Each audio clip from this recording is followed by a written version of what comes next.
Hey guys, how's it going? Michael Troy here. Today we are looking at Uncanny X-Men 274, the Facsimile edition. So subscribe to my channel if you haven't already. Hit that like button and let's get right into it. Quick announcement before we get into this gorgeous Facsimile edition.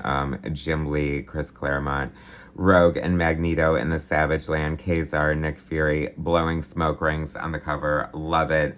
Time capsule, moment in time. Anyway, I am in the middle of a Kickstarter. We are about 76% funded. It is for the Elementals. If you love comics from this era, you will love the Elementals if you haven't heard of them. They are the greatest, like, indie superhero team book created by Bill Willingham in the 80s, published by Kamiko. They haven't been published in years. They've been languishing in obscurity, and I am doing a tribute book to them, a 40-year anniversary, full of old and new art, interviews, articles. I'll put a link in the description. I would love it if you love my channel, if you love the books I read. Help support the books I make too, because they are just as good, and it is going to be one gorgeous book. I really want it to get made, so please support it and back it. Anyway, enough groveling. So facsimile editions are exact replica reprints of certain issues. Marvel calls them facsimile, DC calls them artifact. Everything is the same, except sometimes they change the cover, the paper stock, and of course the price. This was not $4.99 when it came out. Some people argue that's really expensive for a reprint, but they don't have to do these. I like them. It gives new generations a chance to get key issues like this that are more expensive that they might not get their hands on. So I think it's a good thing.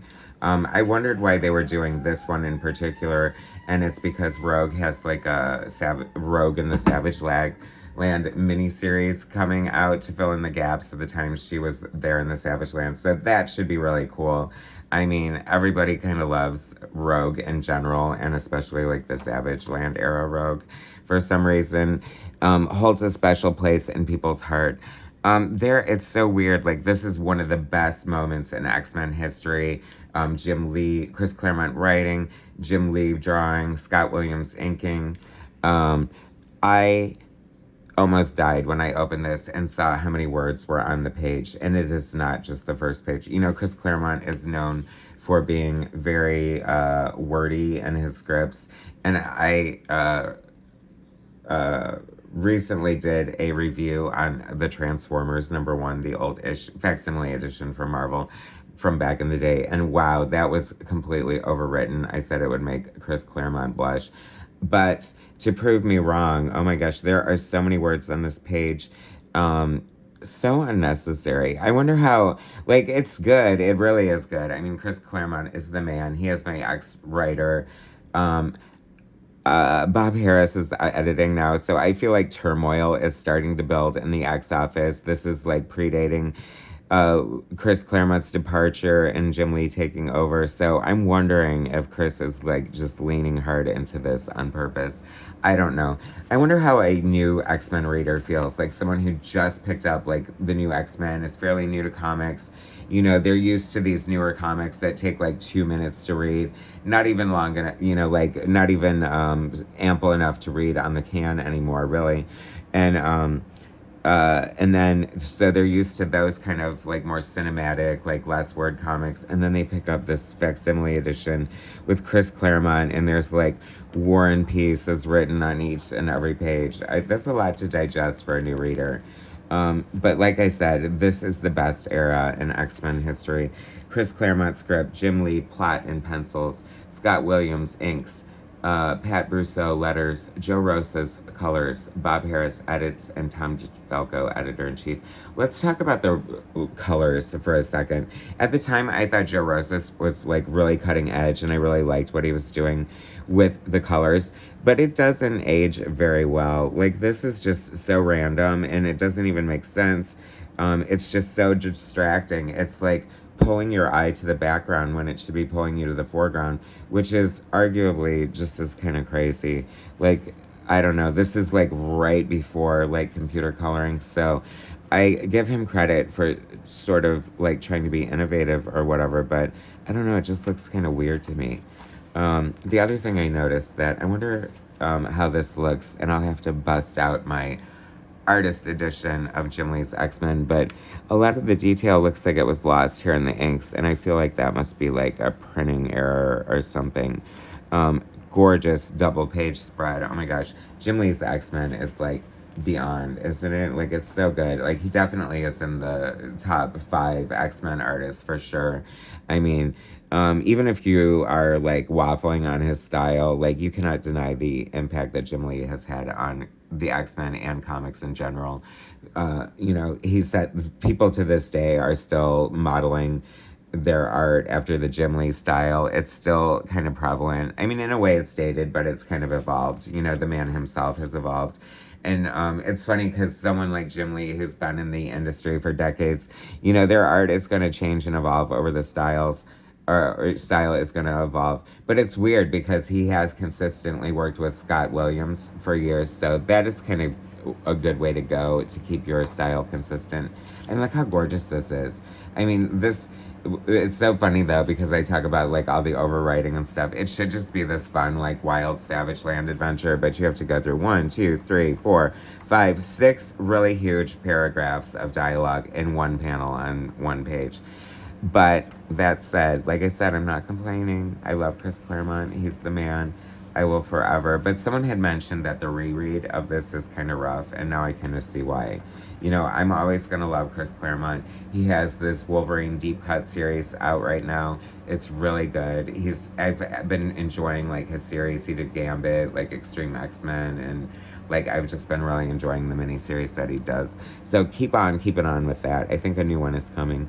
I love when an artist like Jim Lee, who is very like polished and like classic superhero style in a way, does something like really fun and artsy and sort of scratchy and edgy like that, flexing a little bit of different artistic muscles there. The romance between Magneto and Rogue was touched upon in X-Men 97, and I'm kind of all there for it. I mean, like, so what if he's 30 years older than her? I don't give a crap. They make an amazing couple. Like this, see, like, look at all this weird crap with the coloring. Unless that was Jim Lee, I don't know, and that was some kind of color hold, but no, like, I'm not sure. But I'm just like this, like, really, just like distinct breaks and lines. I don't know, it's just not working. You know, it kind of reminds me of like a paint, like a trick painters would use, of like just putting colors together and forcing your eye to bring it together, but your eye doesn't bring that together. It doesn't work. Sorry to be so technical, y'all, but I am a colorist as well. This took me right out when Zabu was the same exact flesh color as Rogue and Ka-zar. Yeah, see, everyone's the same. That kind of bothered me as well. Like, I don't think that the Savage Land mutates would have the same skin tone as Ka-zar and everybody else. I don't know, maybe arguably so. They're all under the Savage Land sun.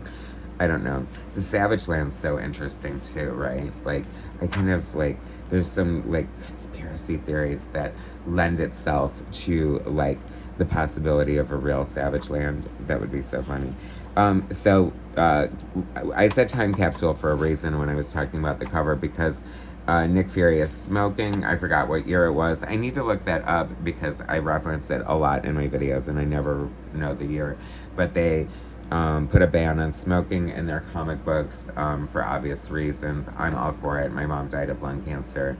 I do not support smoking whatsoever. It's gross. It's not cool. But you can still smoke in a DC comic. So John Constantine, you can have your cigarettes and your lung cancer and just be happy. This really was like such a great era in the X-Men. Like, you were living, well, I just feel like, I mean, the whole entire Claremont run for me was living month to month to see what was going to happen next. I thought this was so funny. I love Jubilee's costume. First of all, she's 14, and she has like this huge rack. And then she's got like, I don't know, is this style like Madonna or something, like skirt over tights, but it's so superhero-y in a way. It's just kind of funny. I kind of liked Jim Lee's X-Men like costumes. I thought they were such a fun play on the original students' costumes, but like kind of sexier in a way. Zabu just sitting there inside the helicopter with Nick Fury. That is like hilarious and awesome at the same time. drawing helicopters cannot be easy. So, I mean, jump. You know, I say this often too, talking about comics, especially if you want to be an artist. You have to know how to draw everything if you want to draw comics, especially at this era. Like, a lot of artists are writing for themselves, but if you're working for Chris Claremont, you never know what he's going to have you draw, and you better damn well draw it good because you're in the X-Men. Okay. This is so much fun. I hope they do 275. They have to. You know the one I'm talking about?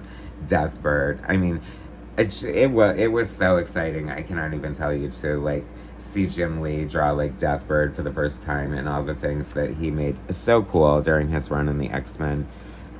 Even if it was a little overwritten. Sorry, Chris. But just a friendly reminder to check out my Kickstarter linked in the description of the video. Thanks so much. I really appreciate it. Keep this channel going. If I don't succeed on Kickstarter, I'm going into hiding forever. So anyway, subscribe, like, share, and I will bring you more soon. Thanks, guys.